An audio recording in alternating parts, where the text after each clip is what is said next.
Welcome back, listeners. Glad to have you. We really enjoy putting out content that you enjoy. I hope this particular episode is helpful. It's certainly one that is I don't say the episode itself is controversial. It's kind of a controversial subject. Politics is kind of a thing right now, and it's kind of a thing in the church. You could make the argument that it always has been, but it just feels, at least in American culture, particularly polarizing. And people are on edge, more agitated than usual, which happens around presidential elections. This one is no exception. And the question is really a simple one. How do I shepherd my church when everyone is so politically polarized? Dad, you were there during the moral majority era. You were pastoring when Republicans in particular were on the rise. Was it? It wasn't as bad then, or am I off? Am I just thinking it's worse now? We always think it's worse now. What was it like back then? It is worse now, but not to the degree that I think most people recall. It was bad back then. I mean, I can remember some heated things that went on between Mondale and Reagan. And I can remember a lot of things that went on when Jimmy Carter got it and then when he lost to Reagan. I can remember when Obama, going back not too far back then, there was tension there. So there's always my recollection, as long as there has been some type of media to broadcast it, television, radio, it has been bad. But now with social media, it's worse. So not necessarily triple worse or double worse, but it's worse. So we'll leave it at that. I don't know how to measure it otherwise. Well, thankfully, our sponsor is one of the least polarizing things possible. So if you want to unite your community and your church, you can do that through sports. Upward Sports is really the best at what they do. Now is the time to be thinking about 2025 ministry. Build that bridge. You don't have to feel the polarization. You can actually feel the celebration of having a lot of people on your campus and joining in with your community in a way that is unifying as opposed to disunifying. If that's a word? I don't know what it is, but disunifying. It's good enough. We get it. Yeah. So get that 2025 sports program going. Upward can help you with whatever you have, whether it's a gym, a field, or a parking lot. They've got a variety of sports programs. They're that bridge to your community. This is a great ongoing outreach program. People like, how do you get an ongoing outreach program going? This is how you do it, through Upward Sports. Upward.org/church answers. Again, upward.org/church answers. Feel free to tell them that we sent you there. It'll help us out, help them out too. So thank you, Upward. I like it the way we work with sponsors. We work with sponsors that are really our partners in ministry. We don't just go out and get anybody. And when we started partnering with Upward, the more I got to know about those folks, the more excited I became, because they truly have a ministry that has an evangelistic heart to reach the neighborhood. And it is, I go to different places around the United States and I hear, oh, we're doing Upward. It's good. It's really good. I love what's going on there. So I'm thankful to Upward, not just to be our sponsor and to pay the bills, but just because they have a great ministry. They've been around for quite a while and they have been very fruitful in their ministry. So thank you, Upward. They can be, during this politically polarizing time, in the words of Simon and Garfunkel, they can be a bridge over troubled waters. That's a good reference. I can go with that. I actually know that song. Sometimes when you sing these songs, I don't really know what they are. Well, that along with Sounds of Silence and Parks of Sage, Rosemary and Thyme, those were the big ones. So we remember Bridge Over Troubled Waters. And it's almost solo. Paul Simon almost did it without Art Garfunkel contributing on that one. So, troubled waters, politics can be a catalyst for negativity in your church. Anything that's there can be exacerbated during this time. What do you do? So let's understand first, and I'm going to talk a bit idealistically here. Okay. Politics in and of itself is not necessarily the problem. It's the negativity that surrounds politics that's harmful to your church. Now, some may say DC's messed up or DC's a swamp or whatever. Hey, I get it. But just because there is a political process is not a bad thing. In fact, that's a good thing that we have a framework for how we govern our country. But I know that's ideals, but it's the negativity around all of that and the polarization around all of that that's the problem. So I always kind of uh, grimace a little bit when people talk about politics in and of itself as if it's the problem. We have a good process here Mm-hmm. if we'll just follow it. I like what we have in the Constitution personally. Works well. So you are really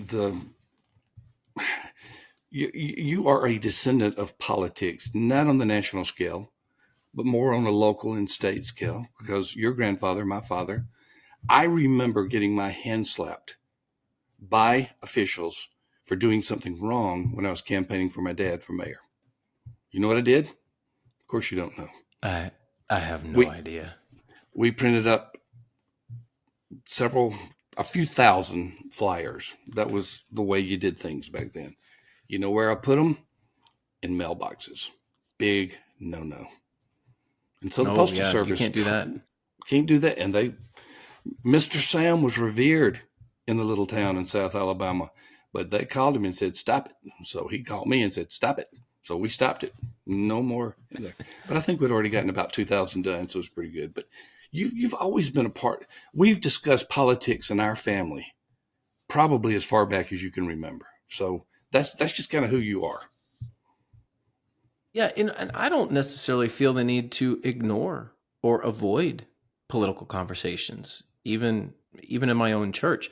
I have just recently I've had a few people sit down and uh, one one person wanted to know, okay, how are you voting? And they meant it very kindly. They just wanted to know. They were trying to be informed. They're new to the community, and they're like, particularly in a local election, they're like, we don't know who to vote Oh, for. so this was Or local. This one, and the president.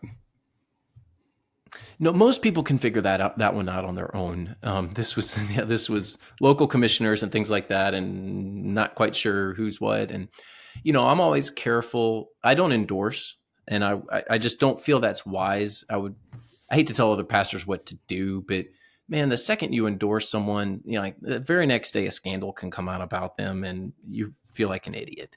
So Mm-hmm. for me, I'm not scared of the government. Like they're going to shut you down or take away your tax status or whatever. None of that scares me. It's the perception of wow, I put my name behind this person and then something comes out about them and it's a terrible thing. So as a rule, I don't endorse candidates, but I don't mind talking to my own people about it. I don't preach politics, but I've had lots of conversations with people about, the direction of our country and, what's best. And so I would just say, pastoral, you have to shepherd your people through this season, which means you're going to have political conversations. And that's not necessarily a bad thing. So let's talk about what a pastor can do positively. We're talking about the potential negativity of politics. The negativity is actually the problem more than the politics. It's people becoming polarized, arguing with one another, having personal conversations that get a bit heated. But politics in itself is not the problem. You said that very clearly. What can pastors do positively during this particularly politically polarized season with the presidential election? Pray. I mean, I'm not trying to just, I'm not talking about what perfunctory prayers or superficial prayers. I mean, lead your church genuinely to pray deeply and often about this election season. Pray for elected leaders, those that are running, those that are currently in office. I think corporate prayer. I've led my church through many times of corporate prayer around either elections or issues. I'm not often mentioning people. Again, I shy away from individual candidates and talking about them, but we have some constitutional amendments on the ballot this time around in Florida that I think are very important, and I think a couple of them are biblical issues that warrant the voice of a pastor speaking into it. Hmm. So I just I challenge people to pray, and to genuinely seek God. I've sent out newsletters. So just recently, there was a timeline with registering to vote. There was a deadline that you could register online. So I sent out a notice to the entire church through our newsletter, just saying, "Hey, if you have not registered to vote, please do, and participate in this election season." I don't mind, and I mean, I know that there are people who may disagree with me on that. So I would never do that, but and that's fine. I respect any other views, but for me, I feel like my church should be involved and should have a voice, and I want them to have a voice. So I encourage them. I didn't tell them how to vote. I did encourage them to register to vote and then be actively involved. So obviously, from what you're saying there, Sam, you don't distribute voters' guides telling people this is how they should vote. Uh, you No, avoid the voters' guides. we actually have some on hand at the office if people ask. We have some that I've looked at, and I'm like, okay, this one's decent, but we do not proactively just hand them out to people. If someone says, "Do you have a voter guide?" We'll have some on hand, uh, but we shy away from publicly acknowledging candidates or pushing those candidates on anyone. It's really only upon request that we would hand out voter guides, and we don't do that every year because sometimes I can't find a voter guide that I'm like, okay, this is a good one. So, and some of these elections can get very hard. There are some people who are running against each other in Florida where I'm like, okay, this one's clear cut. I have no problem sharing with someone if they ask who they should, who should I vote for? Okay, if you're going to ask me, I'll tell you. But then there are other times where I'm like, man, I don't know. Like, so it's not even every year that we have voter guides, but we do sometimes, and then they are only upon request. So when I was a pastor, prehistoric years, um, I walked outside after preaching, shaking people's hand as was the traditional way of doing things as they exited, and I looked to my right, and there was one of my church members handing out voters guides that I have not looked at all. We've Had had no that on idea. occasion. Had no idea what was going on. Found out that she had been out there for 2 hours during the Sunday school and the worship time, and if found out also that if they said no thank you, she knew where their car was and she wouldn't put it on the windshield. So I've had extreme voter guides in the past, and then I looked at it and I knew even the moment I saw two or three names on there, it was not a good choice. It was not a good choice. And this is not me knowing politics better than she does. It is just some of the most polarizing names that could be on there were on there way back then. Yeah, we have greeters that are trained. We have people in the parking lot. We've had to remove flyers from cars, under the wipers. That is all very frustrating. We had a local election recently, and I had somebody drive by the church and reach out to me and complain like there are so many political signs on church property. And I was like, yeah, we're a polling place. There's people come to vote here. So there's really it's really unavoidable. As soon as we pull them up, they put them back down. So we actually struggle a little bit to kind of stay ahead of the game with even signs being on our property. We don't like that, but people will do it because we're on a main road, and they'll put those signs in there, and we'll try to get them up as quickly as we can. Unfortunately, we can't. All right, talk to me about the social media issue, Sam.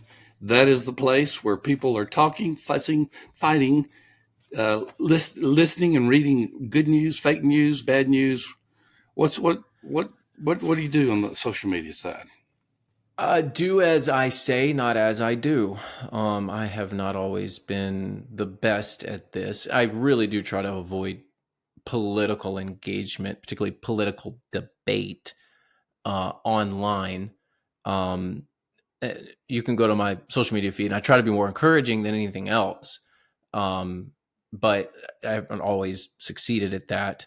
But you, no one has ever been convinced with an online debate.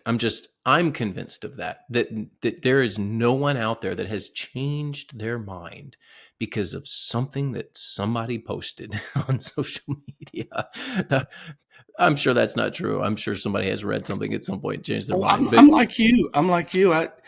I hear what you're saying, and there's probably an exception somewhere. And someone that's listening to this or watching on YouTube, by the way, thanks for you YouTubers for watching us and subscribe, give us a thumbs up, and for you who are on the podcasting app, whatever your choice is, thank you as well. But back to what you're saying, Sam. I I I just I don't know how to handle these situations on social media because I have never seen anybody convince somebody else. Yeah, they're to go from one position to another. There has to be exceptions out there. Maybe some of the folks will let us know of an exception, but I have not seen it. And so basically, you're creating more animosity. You're fueling the metaphorical fire of malcontents, and it just gets worse. That's why sometimes it's best to listen and not talk on social media. yeah, I don't hear a whole lot of we interact with a lot of churches and a lot of church members through church answers. And I don't know that I've ever heard anybody say, I just wish my pastor would debate more people on social media. I just haven't heard it. I wish that my pastor would get out there and throw more political barbs at people. I just don't think most people feel that way. So, what good are you going to accomplish, and what amount of energy are you going to expend, and how depleted are you going to be emotionally after going through all of this online? I think your energy and your emotions and your time, frankly, are better spent among your people and not debating random trolls on Twitter. And those random trolls are out there, especially if they see that someone is a pastor or a Christian of some recognition. They will immediately go to them.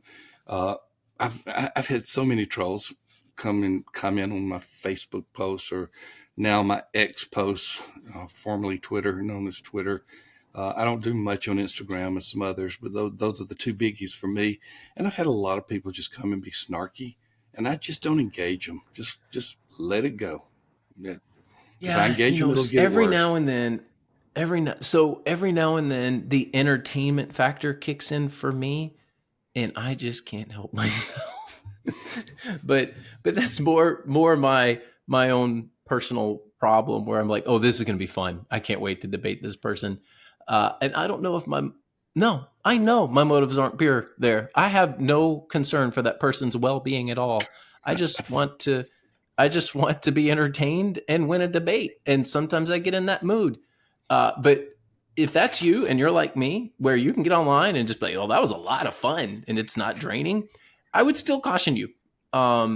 You don't want to be perceived as a troll yourself. And if that's all you're doing online, that's the way you're going to be perceived. And uh, anything that's posted online doesn't go away. Dad, you know that. You've posted some things before by accident. People take screenshots. Oh, help me, Rhonda. And So I this had no, no, I no. had to I gotta tell this story. go I gotta tell this story. So go. back when you were doing more on social media, we both of us tend to do less now than more, but several years ago, Twitter was kind of activated the same way as texting. And you would think that you would be texting someone and you would actually be Tweet it. tweeting. There are some very personal and private thoughts of Tom Rayner that have now become very public because of you tweeting out there. Oh my gosh. And my assistant Amy was just she would look because she knew how I was absent-minded on those type of things, and she would look if something came up.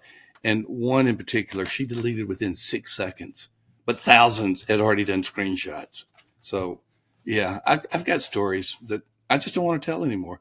And the thing about it is, I've rarely seen someone who actually knows the full story behind whatever I said, but they are presuming things, whatever I tweeted out or was tweeting back then with Musk. Hey, I've got my It's I've got my own story, and this is just a caution for everyone with your phone, for everyone who utilizes a smartphone.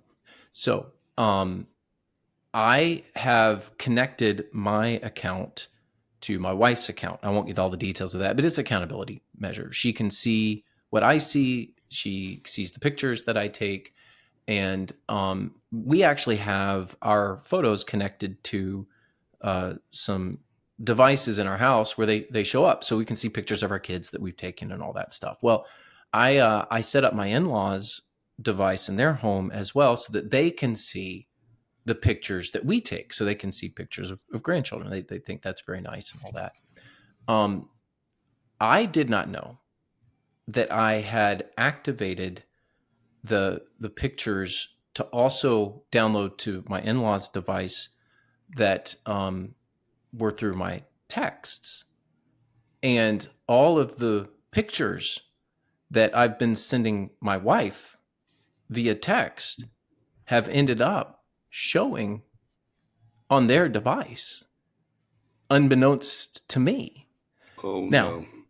thankfully, some of you were like, oh no. Thankfully, there was nothing too inappropriate.